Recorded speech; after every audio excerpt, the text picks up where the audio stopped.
As we all know, Hillary Clinton and Donald Trump have been sparring over who will better help small business. And of course, small biz is the engine of our economy. Now, tomorrow night on Discovery Channel, it's the debut of Collar Backers. It's a show where investors help small businesses reach their full potential.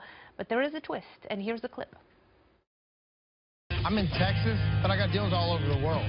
This one is for a couple guys in Chicago, Mark and David.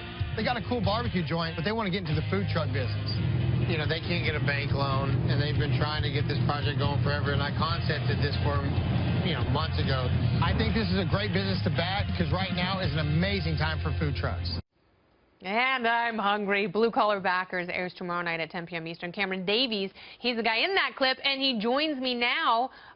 Welcome. Thank you. Thanks for having me. Yeah, absolutely. This is really fascinating because we need small businesses. It's really hard for businesses to start because they can't get capital. Now, the difference between your show and some of the other shows where there are big fancy pants and suits, doing essentially business auditions, is the people on your show all have businesses. So you are investors, you are backers, but at the same time, you've got the sweat equity to show these people what it takes to have a...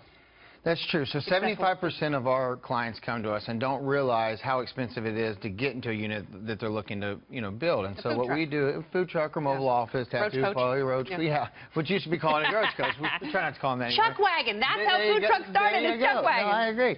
So they come to us and we say, your dream's not over yet. Let's look at numbers, and we judge on a couple things. How passionate they are, how much research they've done, how hard they're willing to work. Yeah. And if it lines up, we'll back them.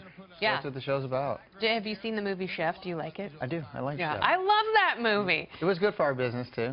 Yeah, absolutely. And, there is, especially in places like Portland and Brooklyn and even parts in New York, food trucks are still a very vital part of the economy. It's like Uber. Mm-hmm. There are so many dead spots, and I know brick and mortar traditional places are a little bit skeptical of you guys, but see, we started mom and pops, and a lot of the brick and mortars there was a conflict, but now, 75% of our business is brick and mortar, so it's kind of transitioned from mom and pops to brick and mortar. But this show's good because we build units that help provide for people's families, and that's the rewarding part about being able to do it and back somebody that has an idea. Yeah, and there's always something fascinating in this country. You don't hear a lot about, these blue-collar investors. And you guys are very different than traditional VC types. What sets you apart?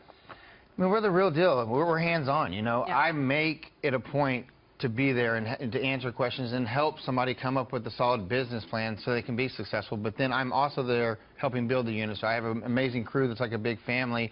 We take a lot of pride in what we do because it's the unit that we build them, like I said, that provides for them, their family, and makes a living. And you built one with a double smoker inside. Yeah, we did, and 12 keg taps of beer. So. No way, really? And beer and barbecue. Can you do that in Texas? You can do that in Texas. Everything's bigger in Texas. Come on now. So yeah, the open container laws in New York are so strict. Yeah, it's an event-driven. I just pour mine in a Gatorade bottle. There you go. Yeah. And drink vodka because it doesn't smell as bad, That's true. You can put that in an Aquafina bottle.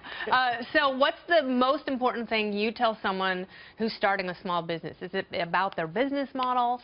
Is it about the original idea? What's the most important thing? I think that, one, it takes a good idea, but the second is you have to be passionate about what you do, because if you don't have passion for what you do, then don't do it, and it's also how hard you want to work. I mean, I can tell within 10 minutes if I'm going to back somebody, Really? Yeah, I do. I ask them how many hours you want to work, and if they say 40 hours, it's automatically a turnoff because, I know what it's like. I mean, I had a failed business, and then luckily we've had this success with Cruising Kitchens, but I've worked for it. I have 2 young kids, but I work 80 to 100 hours a week. And, there's no end of the business day. No, it's not. But I'm lucky my wife's from Iraq. She supports me, and so that's what it's all about. It's about a good foundation, but good ideas and good work ethic. Yeah, that's absolutely right. No, you have to have that great idea, the passion, and then the work ethic to drive it home, and that's what puts people over the top. And people like you in this tough economy where they can't get cash, all they got to do is roll up to your food truck and put their hand out. There you go. All right, thanks, man. Thank you so much. Absolutely. Good luck with the show. Thanks.